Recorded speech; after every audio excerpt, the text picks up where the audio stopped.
आंदोलन झाला कसं आहे, गणेश विसर्जनाचा एक आमचा गौरीपाडा तलाव आहे.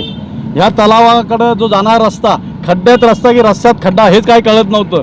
म्हणून आज महाराष्ट्र नवनिर्माण सेनेकडनं हे आंदोलन पुकारले गेलं आहे की ह्या गौरीपाडा गावामध्ये जवळजवळ 5 ते 10 हजार गणपती विसर्जन होतात आणि हा गौरीपाडा तलावाचा हा रस्ता महानगरपालिकेच्या अधिकार विसर पडलेला आहे. म्हणून त्यांना जाग येण्यासाठी आज गणपती राय खड्ड्यांतून जात आहे. म्हणून गणपती रायाच्या चरणी प्रार्थना करतोय की आमच्या मिलिंदनगरपासून तर गौरीपाडा गावापर्यंत सुस्थितीत चांगला डांबरीय रस्ता करण्यात यावा.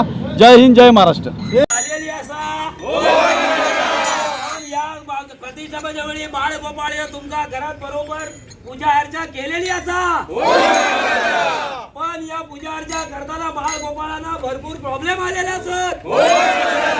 तुमका खड्ड्यातून वाचवत इथे घरात स्थापना केलेली असा, पण या भ्रष्ट अधिकाऱ्यांना हे काय खड्डे काय दिसत नाही. बाळ गोपाळांचा हात पाय जीव जाता, बाळ गोपाळ पडतात, मोटरसायकल 4 व्हीलर म्हणून जातात, सगळे हात पाय तुटतात, तरी सुद्धा या भ्रष्ट अधिकाऱ्यांना काही खड्डे दिसत नाही आणि भ्रष्ट अधिकाऱ्यांच्या पर्यंत हे काय पोचत नाही. किती आंदोलन केली तरी हे काय भ्रष्ट अधिकारी काय मान देत नाही.